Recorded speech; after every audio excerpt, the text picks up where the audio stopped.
এই রেসিপিটার জন্য সবাই অনেক বেশি অপেক্ষা করছিল, কারণ এটার একটা পোস্ট দেওয়ার পরে এত ভালোবাসার রেসপন্স পাইছি। তো আজকে ভাবতেছি শেয়ার করে দিই। হ্যালো গাইস, কি অবস্থা সবার? আমার যদিও একটু বয়সটা বসা, তারপরে নিয়ে আসলাম ভিডিওটা। ময়মনসিংহ অঞ্চলের একদম বিখ্যাত এই খাবারটা ময়মনসিংহের জন্য একদম স্পেশাল, তো সেটাই আজকে তোমাদের সাথে শেয়ার করবো। প্রথমে দেখলা যে একদম কতগুলা রসুন, তারপর কাঁচা মরিচ, এটা দিয়ে আমি একটু লো হিটে পানি দিয়ে সিদ্ধ করে নিব। তারপর যখন হাফ সিদ্ধ হয়ে গেল, তারপর এখানে আমি দিয়ে দিব পেঁয়াজ। পেঁয়াজটা একটু বেশি পরিমাণ দিবা, কারণ এটা পেঁয়াজ রসুনেরই খেলা। আমি যেহেতু ময়মনসিংহের মেয়েতে ময়মনসিংহের স্পেশাল খাবার তোমাদের সাথে শেয়ার করতে পারি, তার মধ্যে এই খাবারটা স্পেশাল। আর এই ভর্তাটা অনেকভাবে বানানো যায়, তো আজকে আমি একটু ডিফারেন্ট ওয়েতেই বানাবো, এটাও খুব বেশি ভালো লাগে। তো এখানে আমি এটাকে বলে সিদ্ধ ভর্তা। তারপরে যে এই ভর্তার যে মূল ইনগ্রিডিয়েন্টস চাপা, সেই চাপাটা এবার ধুয়ে এর উপরে দিয়ে তারপর এটা ডেকে দিব পানিটা টেনে যাওয়া পর্যন্ত। দেখলাম পানিটা টেনে গেল, তারপর এখানে আমি একটু তেল ইউজ করলাম। তেলটা অনেকে স্কিপ করতে পারো, যার ভালো লাগে সে দে, যার ভালো না লাগে সে স্কিপ করতে পারে। অনেকে আবার চাপার মধ্যে তেল খায় না, তো আমি একটু তেল দিয়ে সেই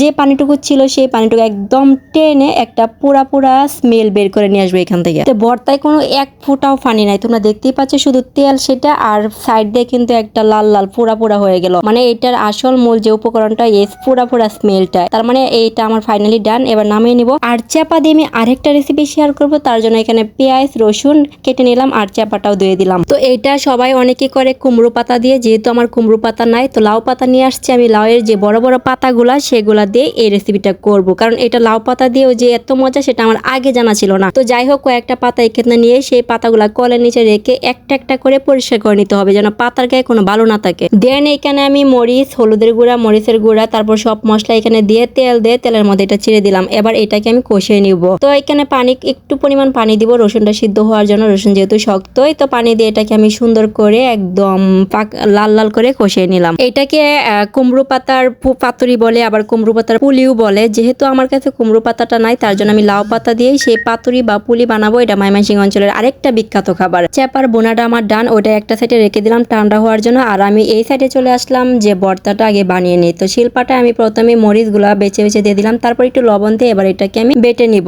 শিলপাটায় ভর্তাটা বানালে ভর্তাটা অনেক বেশি সফট এবং আটা হয়। তো এটা হাত দিয়েও বানানো যায়, তবে আমার কাছে সবচেয়ে শিলপাটাটাই বেস্ট। চাপা শুটকির এই ভর্তা বা চাপা শুটকির এই পাতুরি ময়মনসিংহ অঞ্চলের একবারেই বিখ্যাত খাবার, শুধু এখনকার না, যুগ ধরে আসছে। আর এগুলা যে এতটা প্রশান্তি খাবার, বাঙালির ঐতিহ্য, আমি ভাষায় প্রকাশ করতে পারবো না। যারা এগুলা খেয়েছে অলরেডি জানে এদের টেস্ট কি।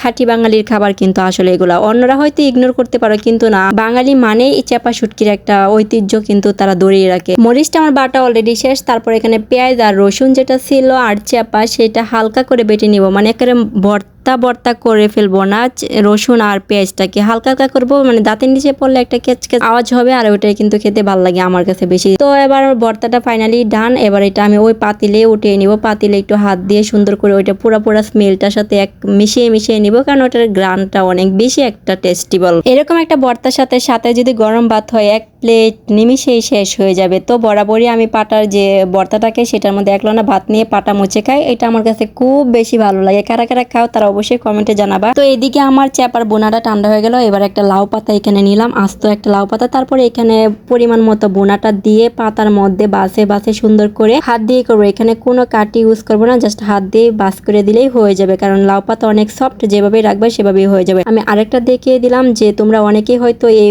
পাতুরিটা পছন্দ করো, কিন্তু কুমড়া পাতার জন্য খেতে পারো না। তোমরা অবশ্যই বাসায় লাউ পাতা দিয়ে ট্রাই করবে। এখন শীতের সময় প্রচুর লাউ পাতা পাওয়া যায়, খুব বেশি ভালো লাগে। তার এবার কড়াইয়ে তেল দিয়ে গরম করে তারপর লো হিটে আস্তে করে বেজে নেবা, যেন পাতাটা কোনোভাবে পুড়ে না যায়। এই তো হয়ে গেল আমার লাউ পাতার পাতুরি। তো আজকের এই রেসিপি দুটা তোমাদের কাছে কেমন লেগেছে অবশ্যই কমেন্টে জানাবা। সবাই ভালো থাকবা, সুস্থ থাকবা। আজকে এই পর্যন্তই, আল্লাহ হাফেজ।